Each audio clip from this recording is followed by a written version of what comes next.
Dulu teman-teman sekalian, saya katakan pada Anda ya, waktu maju Eropa ini, itu semua orang Barat mengagumi orang Islam, termasuk pakaiannya. Di kaidah itu kata Ibnu Khaldun itu seorang sosiolog, bapak sosiolog. Ya, bapak sosiolog punya kitab namanya Muqaddimah. Beliau menyampaikan sebuah kaidah. Biasanya orang yang ketinggalan itu selalu kagum dengan orang maju. Sehingga semua perilaku orang maju itu ditiru. Pakaian diikuti, ya. Cara hidup diikuti, model rambut diikuti. Sekarang lihat tuh. Sekarang yang maju wilayah Eropa, Amerika. Semua kadang-kadang kalau pengen dilihat maju, itu diikutin tuh. Padahal di sananya belum tentu disebut maju. Silakan cek. Sana pakai dasi, sini pakai dasi. Sana pakai jas, sini pakai jas. Sana rambutnya dicet, ikutan dicet. Ya? Coba tuh. Kadang ada bagian tertentu yang tidak paham pun diikuti juga. Yang paling bahaya adalah sesuatu yang tidak dipahami, itu dampaknya buruk, tiba-tiba diikuti. Contoh, di sana ada yang dilubangin satu telinga, ikut dilubangin. Padahal di sana itu, kalau dilubangin satu, misal kanan dilubangin, itu artinya homo. Artinya homo. Kalau lubangin satu. Kalau dua-duanya dilubangin, homo yang satu ini sudah bergaul dengan homo yang lain. Tuh. Diikutin di sini lubangin satu.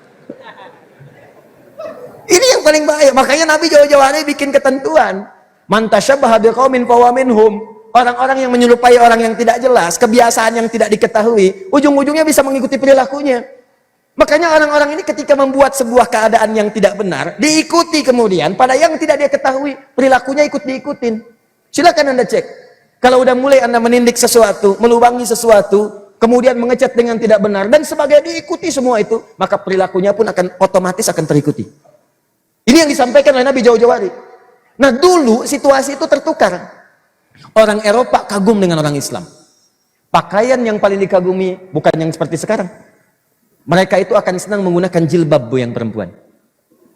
Kalau nggak pakai jilbab, rasanya nggak modern. Tuh, orang Eropa dulu. Anda buka file-file, Google, tanyakan Google.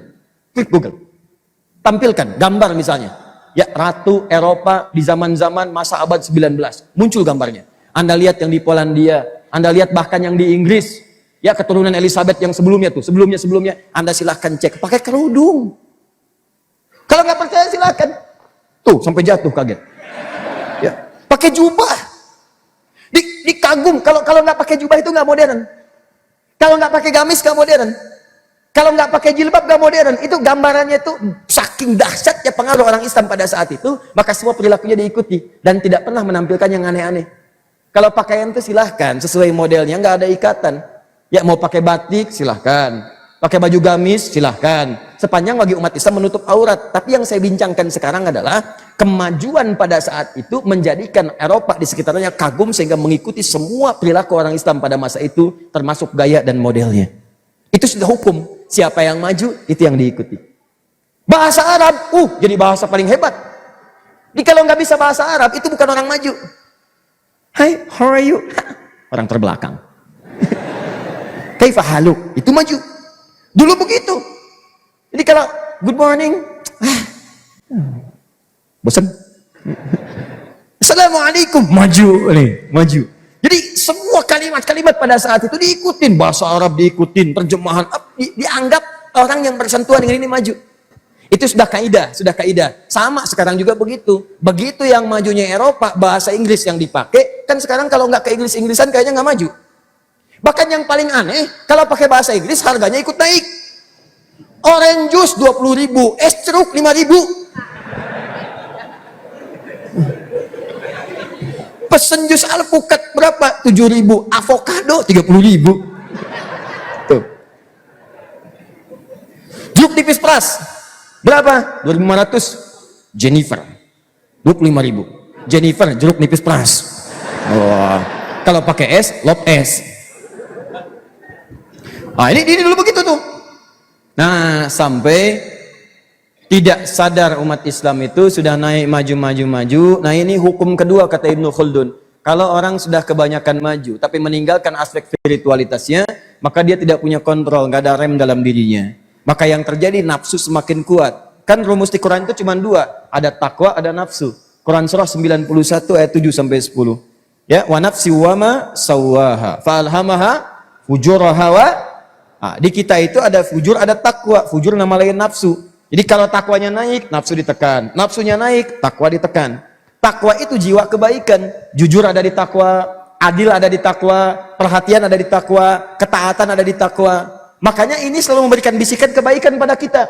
Kalau nggak percaya silahkan. Antum saat azan berkumandang, jiwa ini akan berkata, cepat sudah azan. Bahkan kalau dorongannya kuat, sebelum azan udah bisikin, sebentar lagi azan. Sebentar lagi azan.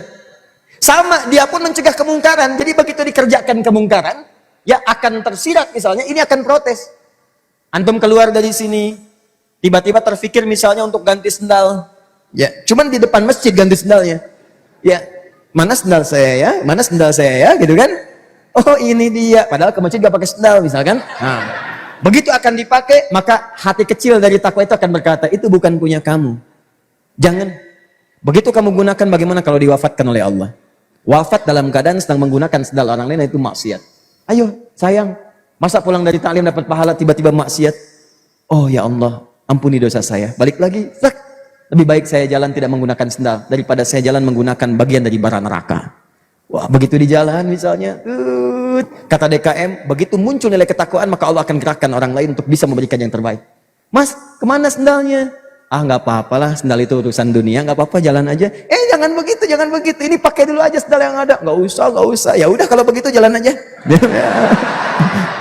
Salah? Alat gitu. Nah, terus dikit lagi.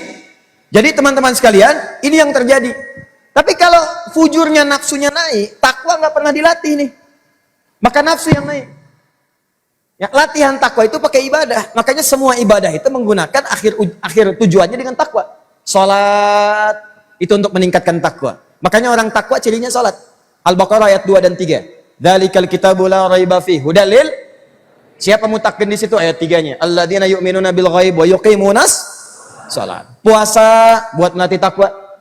Al-Baqarah ayat 183. Ya ayyuhalladzina amanu kutiba alaikumus ya kama kutiba alal ladzina min qablikum la'allakum taqwa.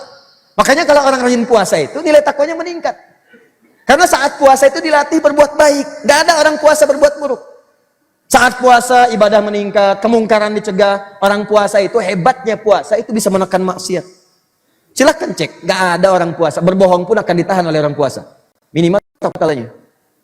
Ya, diprovokasi nggak akan balas. Nih, maghrib misalnya. Maghrib sekarang 18:19 misal. Jam 18, jam 6, tinggal 19 menit diprovokasi oleh orang, diledek, dicela satu buku. Habis, ini nggak akan balas. Nggak akan balas, takut batal puasa. Ditanya sama teman, kenapa nggak dibalas? Biasanya kamu balas, nanti habis maghrib deh. Habis maghrib tuh. Sampai maghrib lupa. Jadi itu menekan tuh, orang puasa tuh nggak ada yang maksiat. Dalam sendirian pun nggak akan dia berani pura-pura. Silahkan cek, itulah takwa.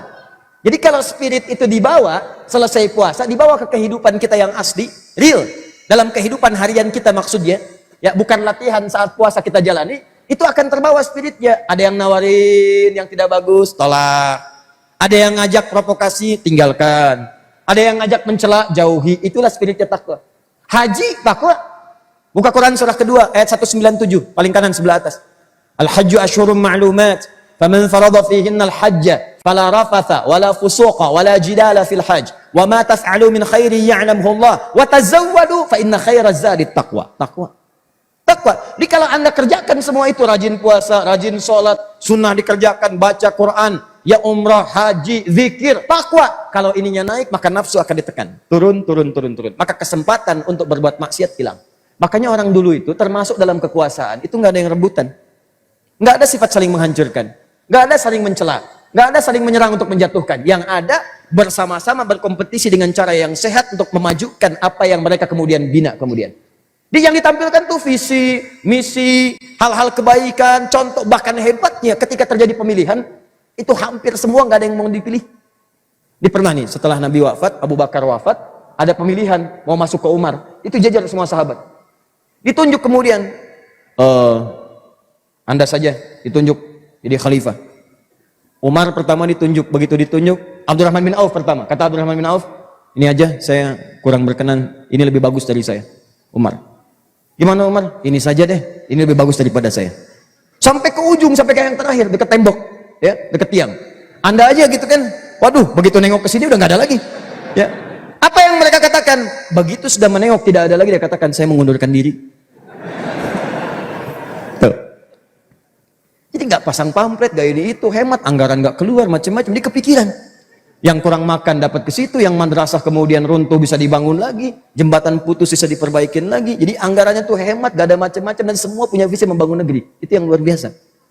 Tapi yang paling dahsyat, kalau takwanya itu luntur, yang muncul nafsunya, ini yang paling bahaya. Inilah kemudian yang terjadi pada akhir-akhir kekuasaan orang-orang Islam di sini, setelah 7 abad kemudian ada di situ membangun negeri, tapi yang terjadi nafsunya banyak yang naik, takwanya turun, sehingga terjadilah kemudian persengketaan yang dimanfaatkan oleh murid-murid keturunan seilmu oleh Abdullah bin Sabah dulu. Maka dipecah keadaannya di situ. Mulai disisipkan rasa takut kalau kekuasaan itu akan hilang. Nanti kamu nggak bisa jadi raja lagi, statusnya turun. Ya, status turun. Dari raja turun jadi orang biasa. Kemudian nih lihat nih, ada orang-orang yang berpotensi menggantikan kamu. Nih lihat nih, kalau kamu begini nanti orangnya akan begini. Ah, ada lagi, mumpung lagi di atas, manfaatkan, ikan orang kaya, orang hebat, ayo, manfaatkan. Mulailah kemudian menyentuh sesuatu yang haram.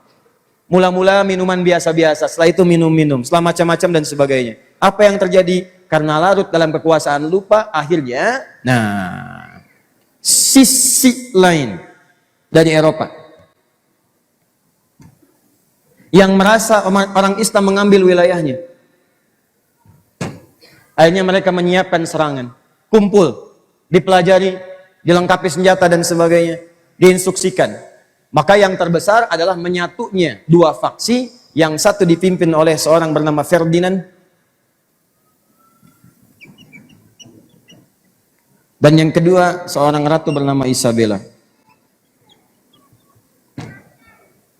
Menyatulah 2 kekuasaan raja besar ini, 2 kekuatan. Lalu mereka kemudian bersekutu, menghancurkanlah kemudian sisa terakhir, ya, kejayaan umat Islam di Spanyol yang berpusat di Granada. Maka dihancurkan habis. Habis, habis, habis, habis. Selesai semua. Yang paling dahsyat, ini yang paling memilukan, setelah semua kemudian dikeluarkan, tadinya ditipu dulu. Ini luar biasa. Jadi masuk ke raja yang terakhir, dikatakan kepada keponakannya, kalau kamu bisa mengeksekusi paman kamu ini, ya, maka kami akan berikan Granada, kamu aman. Ya, karena kekuatan kami lebih besar. Maka apa yang terjadi? Dia kemudian membawa senjata, membunuh pamannya. Setelah dibunuh, ternyata dia dieksekusi juga. Ya, apa jawabannya? Lihat, paman sendiri aja dibunuh, apalagi kita yang tidak punya kekerabatan dengan dia. Maka dieksekusi orang ini, habiskan semuanya, dan penduduk Spanyol, Andalusia yang muslim pada saat itu dipaksa. Anda pindah keyakinan pada saat itu, pindah keyakinan, kalau tidak, kami eksekusi. Maka tidak sedikit kemudian yang dieksekusi. Antum silahkan cek dalam sejarah. Ada yang dimasukin ke roda, diikat begini di roda, rodanya diputar, habis semua tulang-tulangnya. Ada yang kemudian kepalanya dipancung, ada yang kemudian ditombak dari bawah sampai dengan ke atas, disimpan. Jadi dilukiskan darah umat Islam itu sudah masuk sampai dengan ke tumit pada saat itu, menyebar.